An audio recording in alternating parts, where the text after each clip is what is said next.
to Yellowknife, suckers! Or as I like to call it, hella cold knife. There.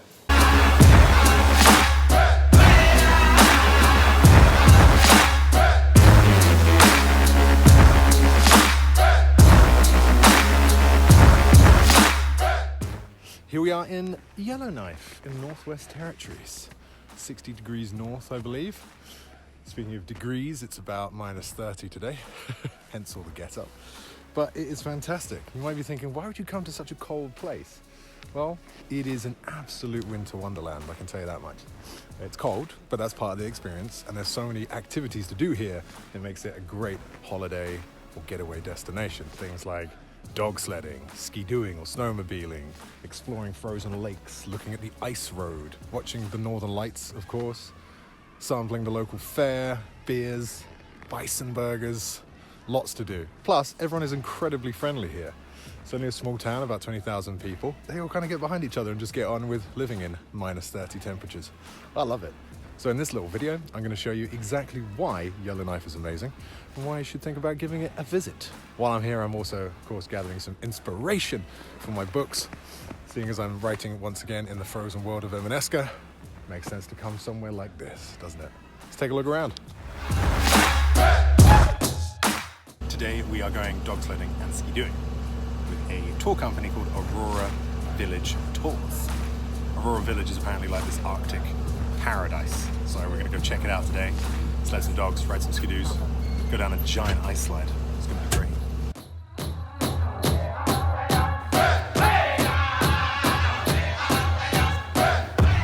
Dog sledding, something I've wanted to do since I was a kid. We get to meet all the pups outside. You can obviously hear them. It's incredible. We're going to go on a 45-minute dog sled ride. Cheap as well. I mean, it's like $150 each for this whole experience, and you get the Aurora Village thrown in as well. So let's meet some dogs.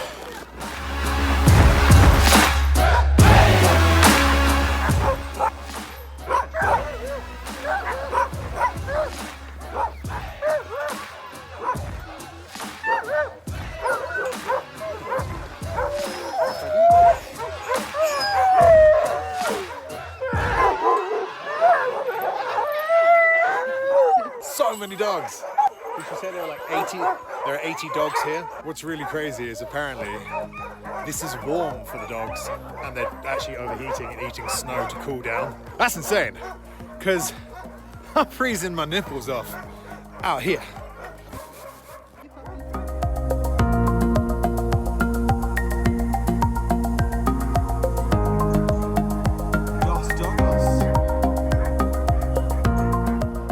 The old adage about not eating the yellow snow.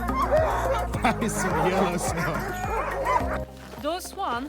Those dogs, they will keep the whole team together. When the musher will say to the dogs, hey, turn to the right side, the one at the back, they will go straight. So those ones, their work is to keep the one at the back turning to follow the one at the front. Those ones, they will be the dog to keep the speed. And those ones, they are the power. They are the very strong dogs who will pull the sled. So you have to train your dogs with their skill. Because if you put the one at the back to the front, then it doesn't work. You remember Hunter? Super strong male alpha. He goes at the back. Yeah. Not this one, but he will go at the back to pull the sled.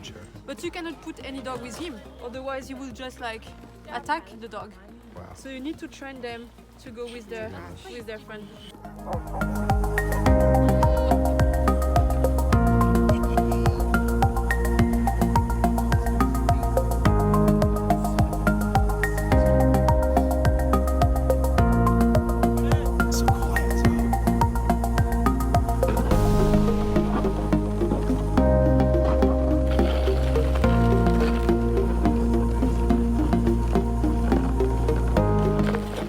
Next activity in this magical winter wonderland is ski-doing, or as non-Canadians call it, snowmobiling.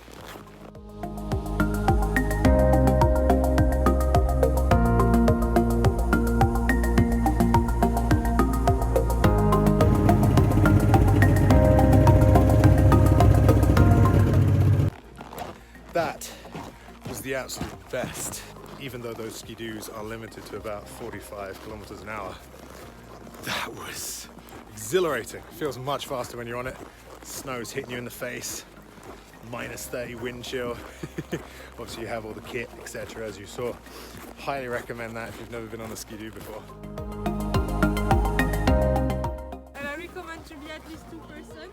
At least to be 2 person. So you will be heavier, you will go faster, and then you will go further. What? You go all the way down there?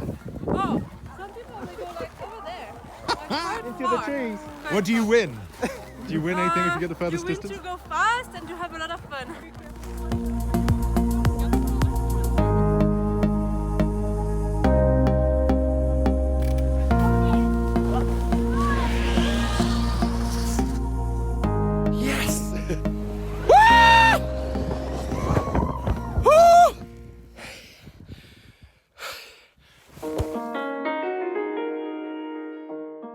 It's now minus 35, about 1 in the morning.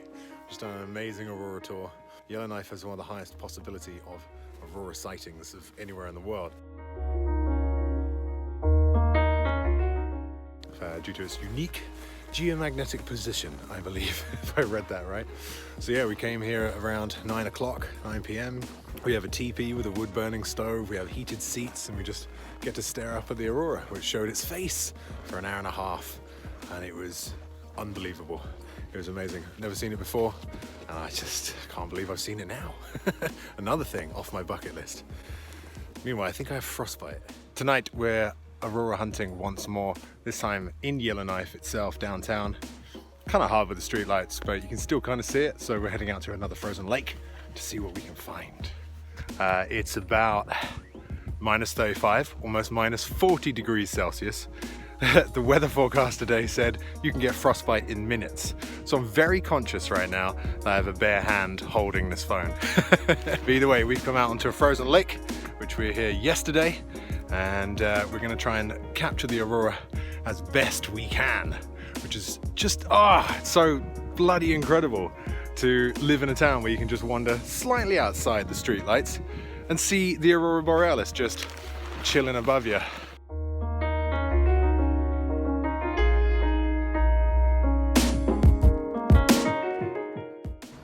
This little bad boy is a northern lighthouse. It's used to detect space weather.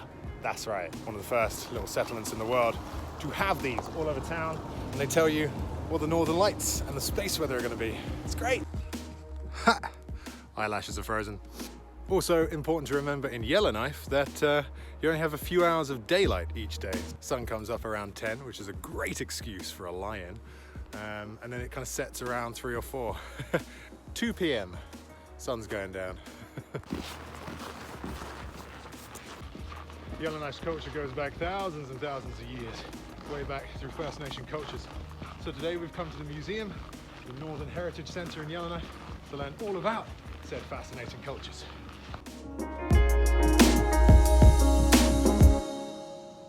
Yellowknife's got really interesting history. Modern history, it's a diamond mining town, gold mining, center for trapping and trade. But obviously before that, it was the land of the First Nations, a variety of First Nations. Yeah, this is really amazing. I've never come across anything like this before.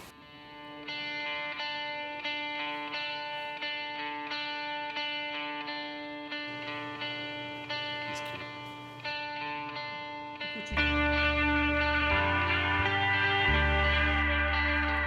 Moose.